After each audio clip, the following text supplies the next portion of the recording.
नमस्कार। खमागणी। जय एकलिंगनाथ जी की सा। जय माता जी की। जय श्री जी की। स्वागत है आपका लेजेंड्स ऑफ राजस्थान के एक और नए एपिसोड में। सबसे पहले नव वर्ष 2025 की आपको हार्दिक शुभकामनाएं। मैं आशा करता हूं कि पिछला साल आपके लिए सुखद रहा हो और 2025 आपके जीवन में और भी अधिक खुशहाली लाए। चलिए इस एपिसोड की शुरुआत एक कहानी से करते हैं। इस कहानी के मुख्य किरदार हैं राजकुमार देवव्रत, जो कि राजा शांतनु के पुत्र थे। अगर देवव्रत के गुणों का बखान किया जाए तो मेरे हिसाब से वे एक सर्वगुण संपन्न युवक थे। चाहे बात धर्म की हो या नीति की, देवव्रत को सभी विषयों में महारत हासिल थी। एक कुशल योद्धा, उन्होंने कई युद्ध लड़े और हर एक में अपने राज्य को विजय दिलाई। पर इन सभी गुणों में उनका एक गुण सिरमौर था, और वो था उनका पिता प्रेम। वे पिता राजा शांतनु को अपना भगवान मानते थे और उनकी आज्ञा एवं जरूरतों को सर्वोपरि रखते थे। एक रोज राजा शांतनु वन में भ्रमण पर निकले। जब वे यमुना नदी के किनारे पहुंचे तो वहां उनकी भेंट सत्यवती नामक एक कन्या से हुई, जो कि यात्रियों की नदी पार करने में सहायता किया करती थी। राजा शांतनु उस युवती के रूप एवं सौंदर्य पर मोहित हो गए। वे तुरंत सत्यवती के पिता दुष्यराज से जाकर मिले और सत्यवती से विवाह करने की इच्छा प्रकट की। पर पिता दुष्यराज ने राजा शांतनु के आगे एक शर्त रख दी। वे तभी सत्यवती का हाथ राजा के हाथ में सौंपेंगे अगर वे यह वचन दें कि सत्यवती और शांतनु का पुत्र ही अगला राजा बनेगा। राजा सोच में पड़ गए। उन्होंने ऐसी विचित्र बाधा की आशा नहीं करी थी। एक तरफ यह सुंदर कन्या और दूसरी तरफ उनके आज्ञाकारी पुत्र देवव्रत, जो कि उनके बाद गद्दी के हकदार थे। जवाब आसान था। राजा शांतनु का मानस अपने पुत्र के प्रति अडिग था। उन्होंने दुष्यराज की शर्त को अस्वीकार कर दिया और वापस अपने महल आ गए। पर उनका मन अभी भी यमुना किनारे नाव में बैठी सत्यवती पर ही अटका हुआ था और उसे ना पाने के दुख में एकांत में अपना समय व्यतीत करने लगे। धीरे धीरे उनका स्वास्थ्य भी बिगड़ने लगा, जिसे देख उनके पुत्र देवव्रत भी चिंतित हो उठे। देवव्रत ने दुनिया भर के वैद्यों को बुला राजा की जांच करवाई, पर किसी को सफलता नहीं मिली। फिर एक दिन किसी ने देवव्रत को यमुना नदी पर हुए वाक्य के बारे में बताया, जिसे सुनते ही उन्हें माजरा समझ में आ गया। वे बिना देर किए वापस यमुना के किनारे पहुंचे और सत्यवती के पिता दुष्यराज से भेंट की, जिन्होंने वही शर्त राजकुमार के आगे भी रख दी। अपने पूजनीय पिता के लिए कुछ भी। बिना दूसरी बार सोचे देवव्रत ने दुष्यराज को वचन दिया कि अगला राजा सत्यवती एवं राजा शांतनु के पुत्र को ही बनाया जाएगा। पर दुष्यराज उनके इस वचन से संतुष्ट नहीं थे। उन्हें लगा, क्या पता आगे चलकर देवव्रत के पुत्र सत्यवती के पुत्र को गद्दी से उतार फेंके। पर राजकुमार देवव्रत के पास इसका भी उपाय था। उन्होंने उसी क्षण दुष्यराज के आगे ब्रह्मचर्य की शपथ ली और वचन दिया कि वे कभी विवाह नहीं करेंगे। रघुकुल रीत सदा चली आई, प्राण जाई पर वचन न जाई। उनकी इस शपथ से आखिरकार दुष्यराज के कलेजे को ठंडक पहुंची और देवव्रत सत्यवती को राजा शांतनु के पास लेकर आने में सफल हुए। दोनों का विवाह संपन्न हुआ और कुछ महीनों बाद सत्यवती ने दो पुत्रों को जन्म दिया, जिनका नाम रखा गया चित्रांगद और विचित्रवीर्य। जब राजा शांतनु की मृत्यु हुई तो देवव्रत ने सत्यवती के बड़े पुत्र चित्रांगद को पूरे सम्मान के साथ गद्दी पर बिठाया और इस तरह अपने वचन पर कायम रहे। देवव्रत ने एक भीष्म प्रतिज्ञा ली थी, जिसे उन्होंने भली भांति निभाया भी, और इसी वजह से उन्हें भीष्म पितामह बुलाया जाने लगा। जी हाँ, आप बिल्कुल सही सोच रहे हैं। ये वही गंगा पुत्र भीष्म हैं, जिन्होंने महाभारत के युद्ध में अपने आखिरी पल बाणों की शैया पर बिताए थे। जी हाँ, ये वही भीष्म पितामह हैं, जिन्होंने पांडुपुत्र युधिष्ठिर को विष्णु सहस्त्र नाम का बोध कराया एवं एक राजा के धर्म का पाठ भी पढ़ाया था। आप सोच रहे होंगे कि यह पॉडकास्ट तो लेजेंड्स ऑफ राजस्थान था, ये लेजेंड्स ऑफ महाभारत क्यों चल रहा है भाई? दरअसल हम जिस महापुरुष की बात इस एपिसोड में करने जा रहे हैं, उन्होंने भी कुछ ऐसा ही त्याग किया था और इसी वजह से उन्हें राजस्थान का भीष्म कहा जाता है। हम बात करने जा रहे हैं चुंडावत वंश के पितामह मेवाड़ के रावत चुंडा की। तो आइए शुरू करते हैं।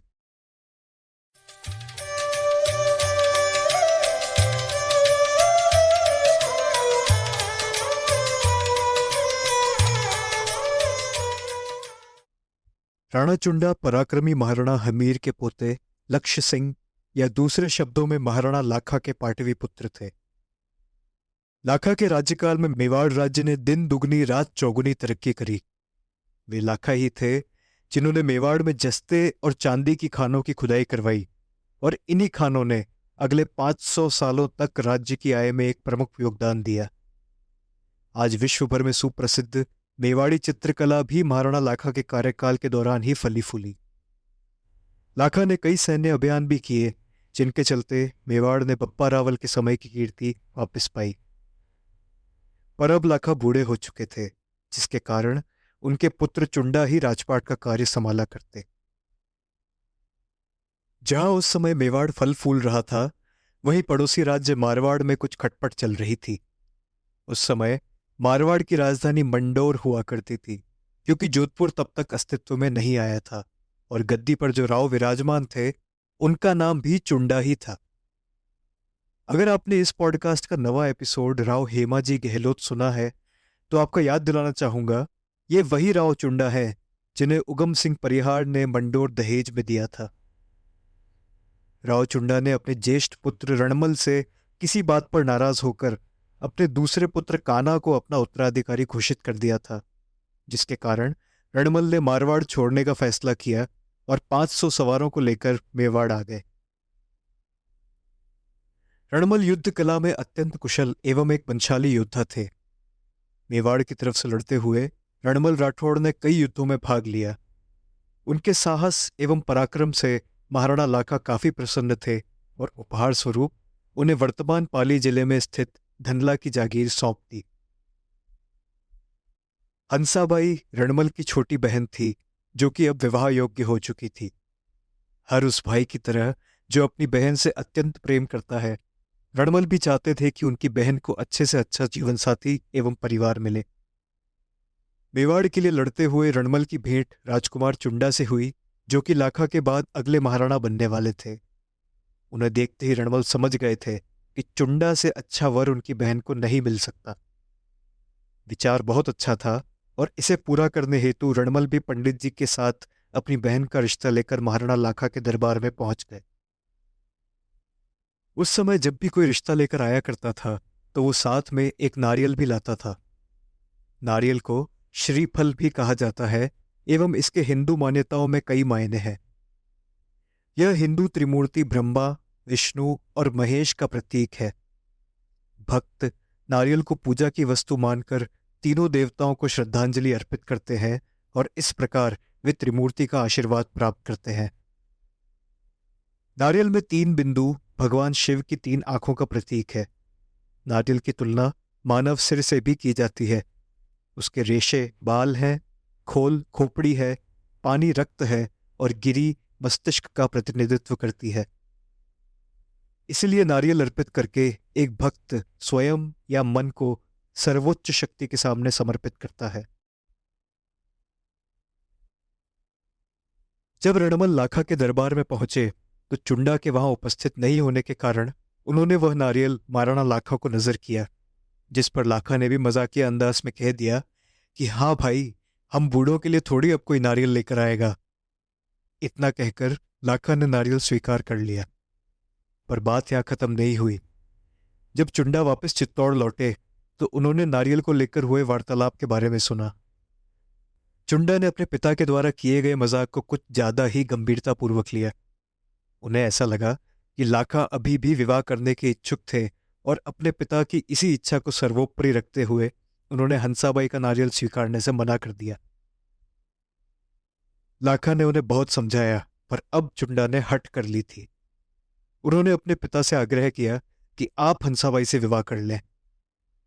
नारियल वापस करने का तो कोई सवाल ही नहीं था, क्योंकि यह रणमल का अपमान समझा जाता। आखिरकार चुंडा के काफी समझाने के बाद लाखा इस रिश्ते के लिए राजी हुए। इसके बाद चुंडा पहुंचे रणमल के पास और हंसाबाई का विवाह महाराणा लाखा से करने की बात कही। पहले तो रणमल ने यह रिश्ता करने से मना कर दिया, क्योंकि लाखा उम्रदराज थे। अगर विवाह चुंडा से होता तो रणमल का भांजा चित्तौड़ का अगला महाराणा बनता। लाखा से विवाह करने पर उन्हें कुछ फायदा नहीं था, पर चुंडा के पास इसका भी हल था, और इसी वजह से उन्हें राजस्थान का भीष्म कहा जाता है। उन्होंने रणमल को आश्वासन दिया कि अगर महाराणा लाखा और हंसाबाई के पुत्र उत्पन्न होता है तो चुंडा उसे ही अगला महाराणा बनाएंगे और स्वयं जीवन पर्यंत उसकी सेवा में उपस्थित रहेंगे। उनके मुख से यह शब्द सुन वहां उपस्थित लोग चौंक गए, पर वचन तो वचन होता है और चुंडा अब वचनबद्ध थे। इस प्रकार महाराणा लाखा और हंसाबाई का विवाह संपन्न हुआ। विवाह के करीब 13 महीने बाद हंसाबाई को पुत्र धन की प्राप्ति हुई और कुंवर का नाम रखा गया मोकल। अपनी शपथ अनुसार चुंडा ने महाराणा की गद्दी पर अपना अधिकार त्याग दिया और मोकल के संरक्षक के रूप में कार्य करने लगे। जहां उस जमाने में लोग गद्दी की लालसा में अपने पिता एवं भाइयों को मार दिया करते थे, वहीं चुंडा ने अपने सौतेले भाई को गद्दी सौंपकर एक सुनहरा उदाहरण प्रस्तुत किया और राजस्थान की जनस्मृति में अमर हो गए। सच में उस जमाने में वचनों की कीमत हुआ करती थी।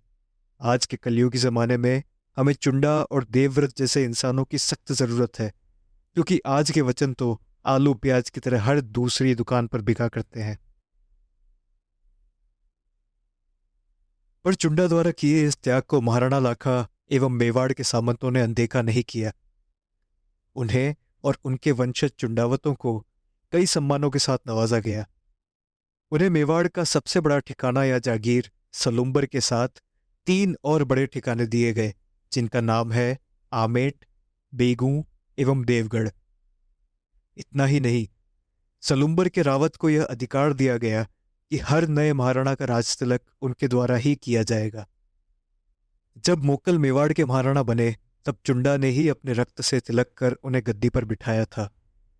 प्रताप के समय भी जब महाराणा उदय सिंह अपने छोटे पुत्र जगमाल को अगला महाराणा घोषित कर गए थे, तब सलुम्बर के रावत कृष्णदास चुंडावत ने जगमाल को गद्दी से उतार प्रताप का राजतिलक किया था। एक वो जमाना था और एक आज का समय है। 25 नवंबर 2024 को मेवाड़ की कर्मभूमि चित्तौड़गढ़ में महाराणा विश्वराज सिंह जी का पाक दस्तूर एवं राजतिलक समारोह संपन्न हुआ और चुंडा के समय से चली आ रही प्रथा अनुसार उनका तिलक सलुम्बर के रावत देवव्रत सिंह द्वारा ही किया गया। जो जन सैलाब उस दिन चित्तौड़गढ़ के किले में उमड़ा, वो वर्तमान में भी मेवाड़ की प्रजा का अपने महाराणा के प्रति निष्ठा का प्रतीक है। महाराणा मोकल की बाल्यावस्था में चुंडा ने उनके संरक्षक के रूप में काम किया। राजपाट के कार्य तो वे लाखा के समय से ही संभाल रहे थे, पर अब उनका ध्यान मोकल की शिक्षा एवं देखरेख पर भी था। चुंडा पूरी ऊर्जा के साथ अपनी मातृभूमि के सुनहरे भविष्य के लिए समर्पित थे, पर हर व्यवस्था में यदि कर्मठ लोग हैं तो निकृष्ट लोगों की भी कमी नहीं, जो कि प्रगतिशील मनुष्यों की टांग खींचने पर उतारू रहते हैं। एक यह भी कटु सत्य है कि इंसान किसी के लिए चाहे कितना ही अच्छा कर ले, दुनिया यही समझती है कि यह सब वह अपने किसी मतलब के लिए ही कर रहा है। कुछ ऐसा ही वीरवर चुंडा के साथ भी घटा। कुछ ईर्ष्यालु लोगों के कान भरने के कारण वे अब मोकल की मां हंसाबाई की आंखों में खटकने लगे। हंसाबाई को दिन प्रतिदिन यह भय सताने लगा कि चुंडा के मन में अभी भी गद्दी का लालच था और वे उसे हथियाने के लिए कुछ भी कर सकते हैं। इन हीन विचारों के चलते हंसाबाई का चुंडा के प्रति बर्ताव बदलने लगा, जिसे चुंडा ने भी भांपने में देर नहीं की। वे अपनों के लिए पूरे विश्व से भिड़ जाने को तैयार थे, पर उनके समर्पण पर कोई अपना ही सवाल उठा रहा था। उनके कर्मों में किसी भी प्रकार की हीन भावना नहीं थी और इसी को साबित करने हेतु उन्होंने मर्यादा पुरुषोत्तम प्रभु श्री राम के पथ का अनुसरण करना ही उचित समझा। जिस प्रकार हमारे राम अपनी सौतेली मां कैकई की इच्छा पूर्ति हेतु अयोध्या छोड़ वनवास चले गए थे, उसी प्रकार चुंडा ने भी अपने बाकी भाइयों के साथ चित्तौड़गढ़ को अलविदा कहा और मालवा की राजधानी मांडू चले गए। पर ऐसा नहीं कि चित्तौड़ छोड़ने के साथ ही उसके प्रति उनके समर्पण का भी अंत हो गया। यह कर्म भूमि चित्तौड़ थी जिसे बप्पा रावल और हमीर जैसे उनके पराक्रमी पूर्वजों ने अपने रक्त से सींचा था। यह मातृभूमि चित्तौड़ थी, जहां महारानी पद्मिनी ने जौहर कर खिलजी के अहंकार को ध्वस्त किया था।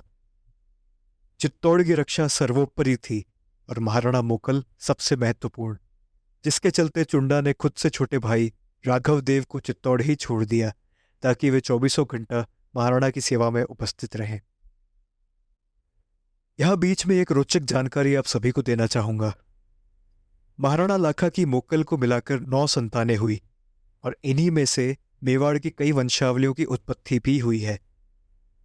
सबसे बड़े चुंडा से चुंडावत, तीसरे पुत्र अज्जा से सारंग देवोत, चौथे पुत्र दूल्हा से दुल्हावत, पांचवें पुत्र डूंगर सिंह से मांडावत, छठे पुत्र गज सिंह से गज सिंहोत और सातवें लूना से लूनावत। दूसरे पुत्र राघव देव को पितृदेव की तरह सिसोदिया वंश में पूजा जाता है। चुंडा का त्याग कोई आम बात नहीं थी। जैसा कि मैंने पहले भी कहा, हमारे पूर्वजों के जमाने में कस्में वादों का महत्व हुआ करता था, पर आज के लिए हम ऐसा नहीं कह सकते। एक आम मनुष्य से लेकर बड़े से बड़ा नेता भी वचन सिर्फ अपने व्यक्तिगत या राजनीतिक लाभ के चलते ही दिया करते हैं। हमें आज ऐसे इंसानों की सख्त जरूरत है जो अपने व्यक्तिगत लाभों से ऊपर उठकर समाज हित में काम करें। पर शुरुआत हमें खुद से करनी होगी, क्योंकि बिना खुद को बदले बाकी दुनिया से इन सब चीजों की आशा करना अपने आप में किसी पाप से कम नहीं है। जब चुंडा ने चित्तौड़ से विदा ली तो राजपाट के कार्य भी लड़खड़ा गए।